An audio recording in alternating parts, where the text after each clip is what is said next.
So Mission Possible took place on October 2nd and was born from the United Way's Next Gen Advisory Committee. Our mission was to inspire community activism among young adults in Chittenden County. So we wanted to find a way to engage young professionals in an event that would be inspiring and would kind of get them going in our community. So the idea for an adventure race around Burlington was born. We started up on the waterfront in Burlington. It was about 40 degrees and raining, but the teams were up for the challenge. So we had each team start out by designing team t-shirts. So the competition was for creativity and design, and these were a couple of our guys making their team t-shirts. This is a team from Fuse Marketing.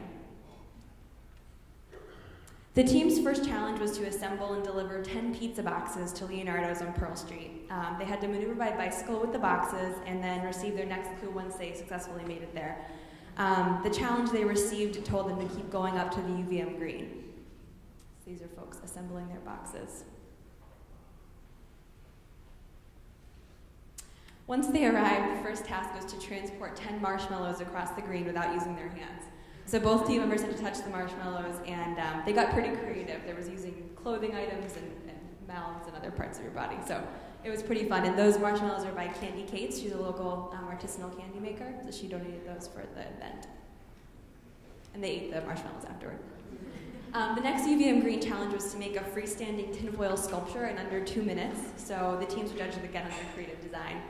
This team won. They made 2 slalom or alpine skiers complete with scarves and poles and the whole work. So they got very creative with that. The third UVM Green challenge was to transport a tray full of 6 water glasses across a huge obstacle course around a tree and come back down a hill. The winning team was made up of 2 former waitstaff servers who ran through the challenge with no problem at all. So they had kind of an advantage, but it was a fun challenge. After this, each team raced down to King Street Youth Center for a tour and some education about the organization. So after learning about King Street and their ties to the United Way, we told them we'd be doing some kidding around. We played a pretty mean game of dodgeball, which was really fun. With some King Street volunteers helped us out.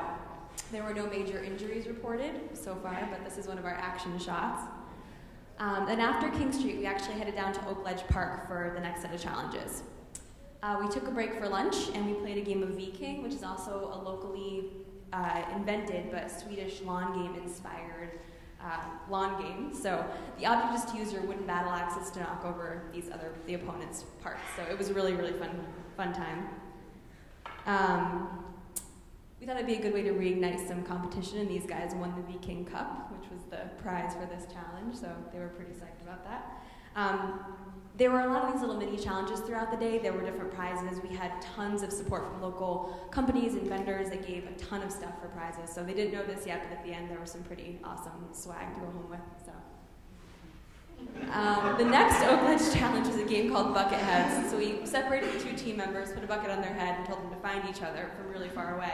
As you can imagine, yelling inside of a bucket doesn't really do a lot of good. So they got creative with clapping and all kinds of other stuff like that. So, again, no major injuries reported, but it was a pretty fun thing to watch.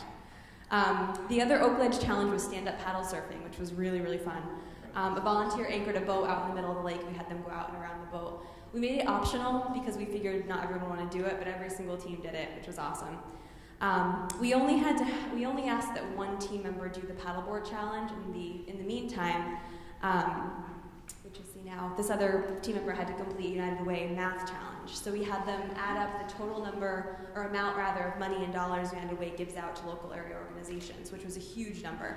And so they had to do it by hand and figure it all out. So it was a really impactful exercise to see, wow, this is a lot of money.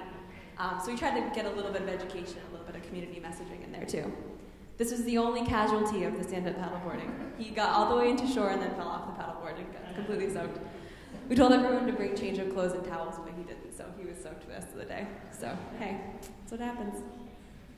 It was pretty fun to watch too. Poor guy, I hope none of you know him. The next Oak Ledge challenge was a hula hoop race. The people had to go across a huge obstacle course with a hula hoop. And you could use your arms or whatever part of your body you wanted to. But if you dropped the hula hoop, you had to start over again. So that was a pretty fun one as well. This is one of our volunteers, or team members rather, from Eating Well magazine. They have a team on the challenge. So it was a pretty fun event as well. A little athletic, but not too much. Next, we had the teams race their bikes back toward the waterfront with one challenge along the way. So we had them get off their bikes and do a three-legged race away from the area their bikes were, and then do an exercise matching up various local agencies to their missions. So it was a cool exercise to see who does what in our area. People said they learned a lot about what people do in this area. So when the teams made their way back to their bikes, they realized we had deflated their tires. And there was a pile of bike pumps. They had to re-inflate all their tires and get back on the trail. So they were not happy about that one, but it was pretty funny for us on the event team to see them pumping away and not really knowing how to do it. They realized the three-legged race was just a diversion to get them away from their bikes. So once they made it to the end, the final challenge was the broomstick finish line. They had to spin around the broomstick 20 times and then lay it down and jump over it. And which sounds really easy, but it took people like 4 or 5 tries to jump over the broomstick without jumping sideways or falling over or whatever. So that was a pretty fun finish line. At this point, the event team was pretty psyched to see how well it had gone. So after the teams were all finished, we treated them to some local beer and local food, and we did all the deliberating to see who was going to win what prizes at the end. There were prizes for most money raised, for fastest overall time, for most creativity during the day, things like that. So we all deliberated, and as you can see by now, the sun was shining, so that was nice. We crowned our overall winners. They were a young married couple who both live and work in Burlington. The first place prize was a pair of Burton jackets, so we got some pretty awesome stuff. The runners-up got Burton boards. We had tons of stuff from local businesses, like Eating Well, the Flint Theater. We had some really great support. We were just overwhelmed by that local area businesses, so it was very encouraging. So this was the end of the day. We raised over $6,000 for the United Way in our area, Chittenden County, and hopefully inspired young people to get involved. We're trying to really make this into an annual thing that we get bigger and bigger every year and raise more and more money. So we're looking forward to and are already planning next year's event. So it's going to be exciting, and that's it.